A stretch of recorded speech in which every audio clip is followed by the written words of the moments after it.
এখন পর্যন্ত আমাদের 37টা ইউনিট কাজ করেছে এবং এর মধ্যে এখন পর্যন্ত আমাদের জানার মধ্যে কোনো নিহত নাই। আর আমরা 2118 অর্থাৎ রাত 9টা 18-র সময় আগুন নিয়ন্ত্রণে দিয়েছি। বর্তমানে আমরা নির্বাপনের কাজ করছি। আগুন আমাদের সম্পূর্ণ নিয়ন্ত্রণে আছে, আগুন আর বাড়ার কোনো সম্ভাবনা নাই। আমরা এখন শুধু নির্বাপনের কাজটা করে যাচ্ছি। আর আপনারা জানেন ইতিমধ্যে আন্তর্জাতিক এবং ডোমেস্টিক ফ্লাইট কিন্তু চালু হয়ে গিয়েছে, অলরেডি চালু হয়ে গিয়েছে। এবং আমাদের এখন পর্যন্ত আমাদের হিসাবে আমাদের 2 জন ফায়ার ফাইটার আহত হয়েছে। আমরা শুনেছি আনসারের কিছু সদস্য সম্ভবত প্রাথমিকভাবে আহত হয়ে থাকতে পারে, আমরা সংখ্যাটা এখনো কনফার্ম না। আর আমাদের যে জায়গায় আগুনের ঘটনা, এটা হচ্ছে আমদানি কার্গো যে রাখার জায়গা, আনুমানিক 400 গজ বাই 400 গজের মতো জায়গা, যেখানে খোলা জায়গায় এবং বদ্ধ জায়গায় বা বিভিন্ন স্টোরে বিভিন্ন মালামালগুলি রক্ষিত আছে এবং আমরা সেইগুলিতেই আগুন নিবানোর কাজ করেছি। এই ছিল আমাদের পক্ষ থেকে, আমরা এখনো কাজ করে যাচ্ছি। আমরা আগুন সম্পূর্ণ নিভানো না পর্যন্ত, নির্বাপন না হওয়া পর্যন্ত এখানে থাকবো। নির্বাপনের পর আমরা কর্তৃপক্ষকে দায়িত্ব হ্যান্ডওভার করে আমরা চলে যাব। আপনারা একটু বলতে চাই, আমাদের এই কাজে বাংলাদেশ সেনাবাহিনী, পুলিশ, বিজিবি, আমাদের বিমান বাহিনী এবং নৌবাহিনীর সদস্যদেরকে আমরা দেখেছি, তারা বিভিন্নভাবে আগুন নিবানোর কাজে আমাদের সহযোগিতা করেছে। সবাইকে আমি আন্তরিক ধন্যবাদ জানাচ্ছি। আগুনের সূত্রপাতটা কিভাবে হয়েছে? আচ্ছা, আগুনের সূত্রপাতটা আমরা এখনো এটা আসলে আগুন নিবানোর পরে এটা বলা যাবে তদন্ত সাপেক্ষে, এখন আমরা এটা বলতে পারছি না। আসলে আগুন নিভাতে এসে না, সবচেয়ে বড় প্রবলেম ছিল হচ্ছে বাতাস। আপনারা দেখেছেন যেহেতু এটা খোলা জায়গা, প্রচুর বাতাস ছিল, ফলে অক্সিজেনের একটা প্রাপ্তি সবসময় ছিল, যেটা আগুনকে জ্বালাতে সহযোগিতা করে। যে কারণে আপনারা অনেক উপরে পর্যন্ত ধোঁয়া দেখতে পেয়েছেন। নিচে হয়তো আগুন অল্প, কিন্তু বাতাসের কারণে আপনাদের কাছে মনে হচ্ছে অনেক বড় উপরে ধোঁয়া উঠছে। ও বাতাস একটা আমাদের সমস্যা ছিল, বাতাসের উইন্ড ডিরেকশন। আর 2 নাম্বার হচ্ছে ভিতরে যে কার্গোর যে ভিতরে জায়গাগুলি, এগুলি খোপ করা, ফলে এবং এই খোপের মধ্যে আবার দেয়াল দিয়ে করা, ফলে প্রত্যেকটা খোপ পরিষ্কার মানে ক্লিয়ার করে করে আমাদের আগুন নিভাতে হয়েছে। এটা আমাদের একটা ডিফিকাল্টিস ছিল। আর কিছু কার্গো ছিল খোলা জায়গায়, তো খোলা জায়গায় যেহেতু কার্গো ছিল, আপনারা দেখেছেন এয়ারপোর্টে খোলা জায়গায় কিছু কার্গো থাকে, সেগুলিতে খুব সহজে আগুন ধরে গেছে। যেহেতু বাতাস ছিল, বাতাসের ফ্লোতে দ্রুত আগুনটা ছড়াই পড়ছে। যাই হোক, আমরা সবকিছু আমাদের কন্ট্রোলে নিয়ে আসতে পেরেছি, সবাই সহযোগিতা করেছেন। আপনি এখানে উপদেষ্টা মহোদয় এসেছিলেন, আপনাদের সাথে কথা বলেছে, আপনারা দেখেছেন।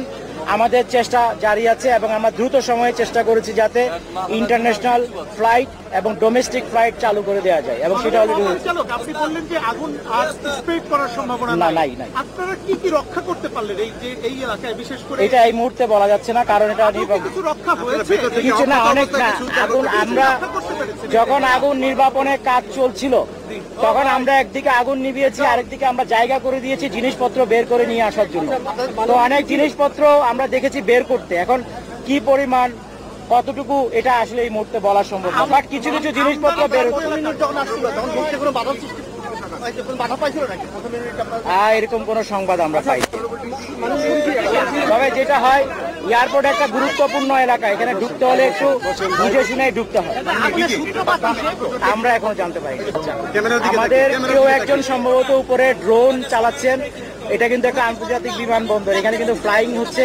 কারো যদি ড্রোন উপরে থেকে থাকে, অনুগ্রহ করে এটা নামানোর ব্যবস্থা করে, এটা কিন্তু আইন বিরুদ্ধ।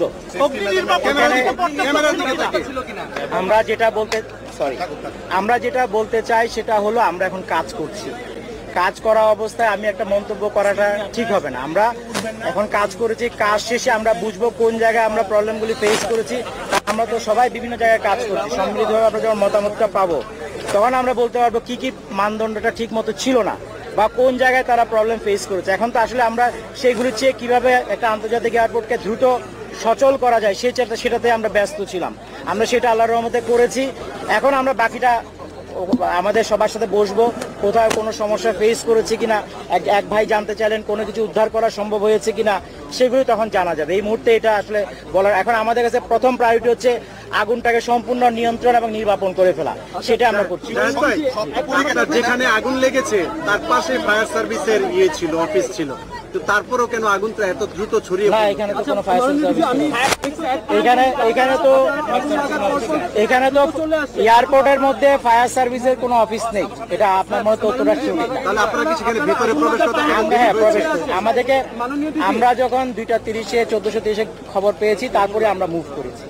এখানে যাদের ফায়ার ফাইটিং ভেহিকেল দেখেছেন, এটা হচ্ছে এভিয়েশনের, আমাদের না। ওনারা প্রাথমিক রেসপন্সটা এভিয়েশন এখানে যে আছে তারাই করেছেন। আমরা এর মধ্যে খবর পাওয়ার পর আমরা এসেছি। আগুন নির্বাপনের কাজ শুরু করেছেন, কিন্তু এতটা সময় লাগলো কেন? এবং আমরা দেখতে পাচ্ছি যে যতটুকু হচ্ছে কি আসলে গোডাউন ছিল মানে পুরোটাই চলে গেছে। তো আপনারা আসলে শুরুতেই কেন নিয়ন্ত্রণ করতে পারলেন না? এই জন্য আমরা ইতিমধ্যে আমি আমার বক্তব্যে বলেছি, আমরা যখন এসেছি তখন তো আগুন ছিল, আগুন অলমোস্ট ডেভেলপড স্টেজে আগুন ছিল। কিন্তু এই জায়গাটা হচ্ছে পুরোটা খোলা জায়গা। আপনারা সামনে গেলে দেখবেন প্রচুর খোলা জায়গার মধ্যে কার্গো আছে, বাতাসের প্রচুর বাতাস ছিল। আবার কার্গোর ভিতরে যে আছে ওগুলো কম্পার্টমেন্ট করা, খুব কম্পার্টমেন্ট করা, এবং আপনার কংক্রিটের দেয়াল। তো ফলে এগুলোকে প্রত্যেকটাকে ফাইট করে করে আমাদের আগাতে হয়েছে। স্বাভাবিকভাবে যেহেতু বাতাস বেশি ছিল, ফলে দ্রুত, যেহেতু খোলা জায়গায় যে এক্সপোজ যে আইটেমগুলো ছিল, শুকনো আইটেম, দ্রুত তাদের মধ্যে আগুন ছড়িয়ে গিয়েছে। আর আলটিমেটলি এই দাহ্য পদার্থের মধ্যে দিয়ে আমাদেরকে ফায়ার ফাইট করতে হয়েছে। বাট আমাদের প্রথম চেষ্টা যেটা ছিল, এয়ারপোর্টের এই আমদানি কার্গো থেকে আর কোনো দিকেই যেন আগুন ছড়িয়ে পড়তে না পারে। এক, 2 নাম্বার হচ্ছে আমরা আরেকটা যেটা চেষ্টা করেছি, সেটা হলো আমাদের কাছে কিছু কিছু তথ্য ছিল যে কোথাও কেমিক্যাল জাতীয় আইটেম ইম্পোর্ট করা থাকতে পারে। আপনারা জানেন কেমিক্যাল জাতীয় আইটেম যদি থেকে থাকে, সেই ক্ষেত্রে আমাদেরকে একটু বেশি সেফটি মেজারটা নিতে হয়, কারণ এখানে মানুষের জীবন হানির একটা ব্যাপার থাকে। সেটাও আমরা করেছি। তবে যাই হোক, আমরা আমাদের এটা এখন বলা যায়, তবে কিছু কিছু নীল ফ্লেম আমরা দেখেছি, কিন্তু তার মানে যে কেমিক্যাল ছিল এটা বলা যাবে না। এটা আমরা যখন নির্বাপন হবে তখন আমরা ওভারঅল এটা বলতে পারবো আসলে কোনো কেমিক্যালের বাট না, এরকম কোনো মেসেজ আমি পাই। এটা আমার ধারণা আর বেশিক্ষণ লাগবে না, কারণ আমরা অলরেডি আমাদের পুরো কন্ট্রোলে চলে আসছে। এখন ছোট ছোট পকেটে কিছু কিছু ওই যে কাপড় আছে না, হাফ এন আওয়ারে বেশি লাগবে। এবং আমরা সবগুলো ঘটনার পরেই দেখি যে আপনারা বলেন যে এটা অনুমতি ছিল না, ফায়ার লাইসেন্স ছিল না, অমুকের অনুমতি ছিল না। আসলে একটা আগুন লাগার পরে দেখা যায় যে সেটা অনুমতি ছিল না। তো আপনারা এই বিষয়টা কি না, আপনি যদি একটু খোঁজ নেন, দেখবেন ফায়ার সার্ভিসের পক্ষ থেকে যে সমস্ত প্রতিষ্ঠানে আগুন লাগছে, আপনারা যদি তদন্ত করেন দেখতে পারেন ফায়ার সার্ভিসের পক্ষ থেকে সেখানে যথাযথ নোটিশ প্রদান করা, ইন্সপেকশন করা, তাদেরকে সতর্ক করা, লাইসেন্স না দিয়ে এগুলি সব করা হয়েছে। কিন্তু আপনাকে বলার পর আপনি যদি আইন না মানেন, তাহলে আইন না মানার জন্য যাদের দায়িত্ব তাদেরকে এটার বিরুদ্ধে ব্যবস্থা নিতে হবে। আমাদের দায়িত্ব হচ্ছে মানুষকে সচেতন করা, মানুষকে আগুন লাগলে বা কোনো দুর্যোগ হলে তাদের পাশে গিয়ে দাঁড়ানো, তাদেরকে উদ্ধার করা। কিন্তু আইন প্রয়োগের জায়গাটা আসলে আরো অন্যান্য অথরিটির আছে। তবে আমরা মানুষকে সচেতন করি, মানুষকে বুঝাই। যে আপনি 3টা দুর্ঘটনার কথা বলেন, আপনি যদি খোঁজ নেন প্রত্যেকটা ঘটনায় দেখবেন আমাদের কোনো না কোনো ইনভলভমেন্ট ছিল সচেতন করার ব্যাপারে, তাদেরকে জরিপ করে তাদের ফায়ার সেফটি প্ল্যান নেওয়ার ব্যাপারে আমরা আমাদের দায়িত্ব পালন করেছি। তবে আপনি এটা বলতে পারেন সমন্বিত একটা চেষ্টার মনে হয় খুবই প্রয়োজন। ধন্যবাদ।